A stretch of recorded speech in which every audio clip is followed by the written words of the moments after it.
Well, it was around this time last weekend that we were talking about a brief spell of summer heat pushing northwards over Western Europe and extending its way eastwards as last week progressed.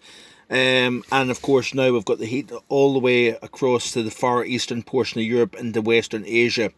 But thanks for clicking on to the Saturday edition of Vogan's European Outlook.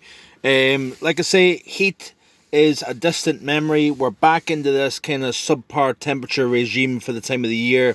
But what we are going to start to see is a little bit more in the way of summer heat building across southern and central portions of Spain as we press through the rest of this weekend and then the next week. And I'll show you that in a bit more detail in just a second here.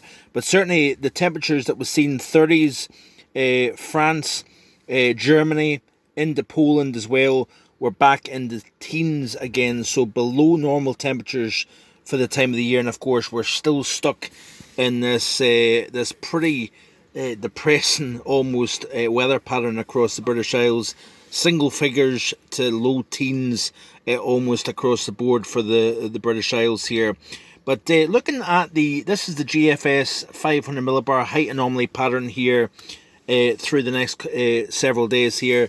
We've got the trough. We've got this kind of fight, this battle here between troughiness continuing to try and entrench over the British Isles versus the Azores high that is going to kind of try its attempt at pushing into Spain and Portugal, and to an extent it will happen, but unfortunately it's never really going to manage to progress further north than really Iberia, because we've got this dominant trough, this upper level low pressure system that's stuck over the western half of Europe here, over the UK. So there's the resistance between the Azores high and that Iceland trough continuing to try and fight amongst themselves here, and that's going to take place. So we get this little kind of wax and wane of the ridge trying to push its way north, always getting kind of suppressed, always getting held back southwards once again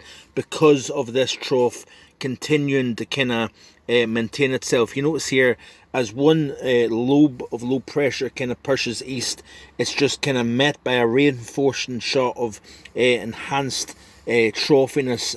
It comes out of Iceland here, so it really just maintains itself over the next week or so across the UK. So any heat that we do get is going to be held at bay over Iberia here, and that will continue to be the case through the course of next week here. So of course we're sitting on the 15th of May.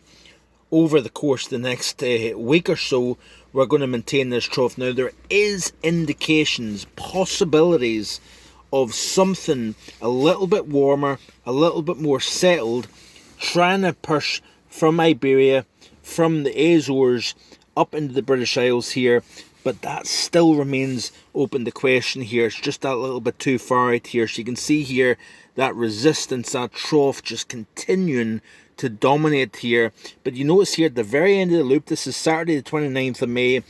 This very scenario, folks, could be enough to finally see temperatures get above 22.5 Celsius across parts of southeastern England here. When you deepen the trough to the west of the UK, what we do is we start to allow heat from Africa, from Iberia, to then push northwards ahead of the frontal boundary associated with this area of low pressure here. So we'll watch this space, but there is a possibility that we see something a little bit warmer as we go forward here.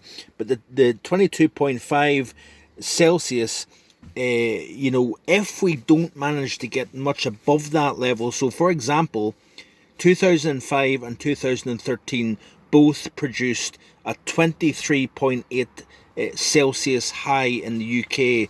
What that suggests is, since at least 2001, the temperature hasn't been any cooler during the month of May than 23.8 Celsius, and so far we're sitting on 22.5 Celsius that was recorded at Sandown in Suffolk here. So we're talking about very suppressed temperatures for the time of the year, and it's going to be interesting to see if we get a last minute surge of heat that gets the temperature above that 22.5 Celsius. That will remain to be seen here. Looking at Iberia a little bit closer here, let's skip through the sequence. And unfortunately for folks that probably are almost teased to see these kind of temperatures coming up, folks that normally go to perhaps the south of Spain, down to the southern costas around this time of the year to get a little taste of summer ahead of the UK summer, unfortunately folks, we're going to have to sit and look at this from our UK back gardens here. But temperatures in the coming days look as if they're going to kind of push into the low, possibly the mid 30s in parts of the southern and eastern portion of Spain here. So you can see here, I know it's not overly clear, but you can see here 31s, 32, 33. We've got 30 degrees up towards Valencia here. And these are generally temperatures that we're going to see coming and going throughout the course of the upcoming work week here. And this is basically representative of that Azores high kind of making its way into Iberia, but never getting really fully north here. You notice here the temperatures remain pretty suppressed here across southern, northern parts of Spain, Portugal, into the south of France as well, because of that trough remaining quite dominant further north here. So it definitely is somewhat of a tease here, these kind of low to mid 30 temperatures that are going to be extending even into southern Portugal here as we go through the course of the upcoming work week here. So really that's all I can say, I'm afraid. Maintaining unsettled across the UK, turning more summer-like across southern portions of Spain and Portugal through the course of the week. Hope you have a great Saturday, hope you have a great weekend, and I'll be back in the next couple of days with more. Bye for now.